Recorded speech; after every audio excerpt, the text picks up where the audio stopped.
Good morning, 7x3. I hope you are doing well today. Welcome back to school. Welcome back to English, although you've been back for almost a whole week now. I hope you had a restful half term, that you had a chance to relax and de-stress, and I hope you continue to be safe and healthy. And I am sure that you are very much looking forward to whatever is going to happen after March 8th. I certainly look forward to being back in the classroom with all of you.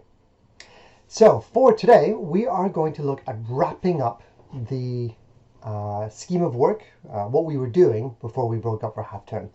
If you don't remember, we were working on autobiography, and that you were looking at anecdotes, little stories from your past, things that had happened to you that were of interest, and you were bringing these together and planning and preparing so that you could write the final thing, which is a sort of mini autobiography, a little story of yourself. And we're going to be working on that today. The PowerPoint I'm showing you here, this slide, you can find it attached to the Teams assignment that I set for you today. As it explains here, you're going to be producing your autobiography today. And you want to get together any of the things that you prepared before we broke up for half term. That's going to include the A4 handout. There was a planning sheet that you filled in, any similes, rhetorical questions that you prepared. Obviously the good pen, maybe not so important. Depends if you're doing this digitally or if you're going to be doing it in a handwritten version. Now all of these resources should be available in the PowerPoint from the last assessment, from before half term, and I've attached that to the Teams as well. In case you don't remember, this was the PowerPoint from before the half term. So this opening slide walked you through A-Forest, which is just a way of remembering the techniques you might use in your writing. And what the A, F, O, R, E, S, and T means is variable. It changes often with different people. But you can use this as a checklist for what you want to include in your own writing. Okay. I just recommend, since it's been over a week now, that you quickly go through this PowerPoint again, just to remind you of what we're looking for in the autobiography that you're going to be writing. Okay. For example, you want to make sure you meet these 5 elements of autobiographical writing. Okay. Let's move on. In case you don't remember or you're struggling to find it in your notes, here's just a quick reminder of what the 5 features of an autobiography are. First, they're written in the first person, so it's I. Of course they are, because it's auto. It's about your own life, so it has to be done in the first person. It's in the past tense, because of course, again, you are talking about things that happened to you before. You're not writing about the future, you're not writing about right now, but about things in the past. Okay? They're often emotional.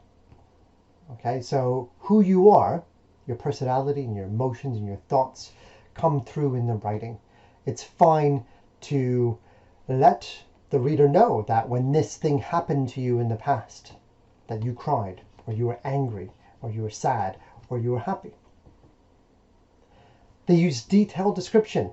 This is how you're bringing the moment to life for your reader. If you're writing about when you were 7 years old and you took a trip to the beach and you got bit on the toe by a crab, well, that's really sad. I'm sorry to hear it. But take the time to describe the beach, the waves, the sand, the sky, and then zoom in on this glistening red crab with the evil little wavy eyes and its claws snapping at you. And then finally, it's nonfiction, which means that what you're writing is true. It's about your own life. Now, you can, if not so much exaggerate, write it in a way that makes it still very exciting or fascinating or intriguing and so on. But you have to stick to that kernel of truth in your autobiography. No lying, no making it up. And so there you go. I hope you feel confident about what you need to do. You are writing a story about yourself or about your past, about things that happened to you in the past. review the previous PowerPoint, your notes, any planning you've done, and then write. Now it says here that you've got the lesson to write up your autobiography. Now the reality is we're in lockdown. We are living in a time when who knows what your conditions at home for working in are like. I know my own are very challenging with a 4-year-old and a 7-year-old that sometimes need attention when I need to be doing my own work, and you might have all kinds of distractions at home as well. So I understand that. So say you've got the lesson, but obviously you've got more time than that. The deadline is going to be set for the end of this week. However, if you go past the deadline, I'm not that concerned about it, so long as the work does get done. Do it in your time, do it at your pace, and do it to the best of your ability. Don't drag it out. It doesn't need to be 10 pages long, okay? But we are looking for, well, I'm looking for at least 1 page of A4 in which you manage to tell 1 or 2 stories from your past, okay, of your autobiography. So aim for somewhere between 250 to 500 words, 500 being the upper limit. Now, if you're feeling very ambitious and you want to go beyond that, that's fine. Like I said, please don't stretch it out to thousands of words and dozens of pages. I sadly won't have time to read that. Mind, if you are inspired to keep writing, please do. Write your autobiography. I just won't be able to mark the whole thing. And there you go, 7x3. That is your lesson for today. Good luck, and I look forward to seeing you in the classroom possibly quite soon.